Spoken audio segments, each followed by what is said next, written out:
ಪಾಲಕ್ ಸೊಪ್ಪನ್ನ ಬಳಸ್ಕೊಂಡು ಒಂದು ಹೆಲ್ದಿಯಾಗಿರುವಂತಹ ರೆಸಿಪಿ ಮಾಡೋಣ ಬನ್ನಿ. ಪಾಲಕ್ ಸೊಪ್ಪ ಕ್ಲೀನಾಗಿ ತೊಳ್ಕೊಂಡು ಅದನ್ನು ಸಣ್ಣದಾಗಿ ಕಟ್ ಮಾಡ್ಕೊಂಡು ತಗೋಬೇಕು. ಇಲ್ಲಿ ಪಾಲಕ್ ಸೊಪ್ಪ ಸ್ವಲ್ಪ ಜಾಸ್ತಿ ಕ್ವಾಂಟಿಟಿಗೆ ತೊಗೊಳ್ಳಿ, ಕರಗಿದ ಮೇಲೆ ಕಮ್ಮಿ ಅನಿಸುತ್ತೆ, ತುಂಬ ಹೆಲ್ದಿಯಾಗಿರುತ್ತೆ. ಪಾಲಕ್ ಸೊಪ್ಪ ಕಟ್ ಮಾಡ್ಕೊಂಡಾದ್ಮೇಲೆ ಇಲ್ಲಿ ತೊಗರಿಬೇಳೆ, ಹೆಸರು ಬೇಳೆ ಮತ್ತು ಮಸೂರು ಬೇಳೆ ತೊಗೊಂಡಿದ್ದೀನಿ. ಅಂದರೆ 3 ಬೇಳೆನ ಒಂದು 10 ನಿಮಿಷ ನೆನೆಸ್ಕೊಂಡು ಕುಕ್ಕರ್ಗೆ ಹಾಕ್ತಿದ್ದೀನಿ.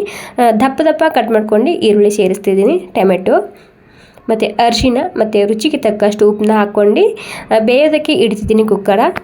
ಇವಾಗ ಇಲ್ಲಿ ಸ್ವಲ್ಪ ಹಸಿ ಶುಂಠಿ ಮತ್ತು ಬೆಳ್ಳುಳ್ಳಿ ತೊಗೊಂಡಿದ್ದೀನಿ, ಇದು ಕೂಡ ಕುಟ್ಕೊಂಡು ತೊಗೋಬೇಕು. ಇಲ್ಲಿ ಬೇಳೆ ಕೂಡ ಬೆಂದಿದೆ. 3 ರೀತಿ ಬೇಳೆಯಿಂದ ಬಳಸ್ಕೊಂಡು ಮಾಡ್ಕೊಳ್ಳಿ, ತುಂಬ ರುಚಿಯಾಗಿರುತ್ತೆ ಈ ರೆಸಿಪಿ.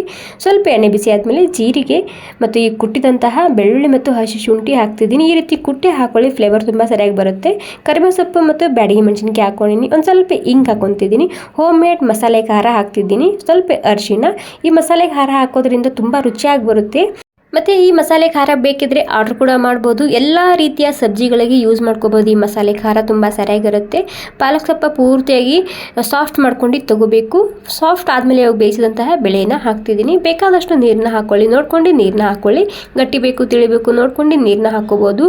ರಾಗಿ ಮುದ್ದೆ, ಜೋಳದ ಮುದ್ದೆ, ಜೋಳದ ರೊಟ್ಟಿ, ಚಪಾತಿ, ಅನ್ನ, ಜೀರಾ ರೈಸ್ ಎಲ್ಲದಕ್ಕೂ ಸೂಪರ್ ಆಗಿರುತ್ತೆ. ಬೆಲ್ಲ ಮತ್ತು ಉಪ್ಪನ್ನ ಹಾಕ್ಕೊಂಡು ಒಂದು ಕುದಿ ಬರೋ ತನಕ ಕುದಿಸ್ಕೊಂಡು ತೊಗೊಂಡಿದ್ದೀನಿ. ಇದಕ್ಕೆ ಸಣ್ಣದಾಗಿ ಒಗ್ಗರಣೆ ಮಾಡೋದ್ರಿಂದ ತುಂಬ ರುಚಿಯಾಗಿರುತ್ತೆ. ಸ್ವಲ್ಪ ತುಪ್ಪ ಬಿಸಿ ಆದಮೇಲೆ ಜಾಸ್ತಿನೇ ಬೆಳ್ಳುಳ್ಳಿ ಹಾಕ್ಕೊಂಡಿನಿ. ಬೆಳ್ಳುಳ್ಳಿ ಕೆಂಪಾದಮೇಲೆ ಒಂದು ಬ್ಯಾಡಗಿ ಮೆಣಸಿನ್ಕಾಯಿ ಮತ್ತು ಹಿಂಗೆ ಹಾಕ್ಕೊಂಡಿನಿ ಮತ್ತು ಸ್ವಲ್ಪ 2 ಖಾರದ ಪುಡಿ ಹಾಕ್ಕೊಂಡಿನಿ.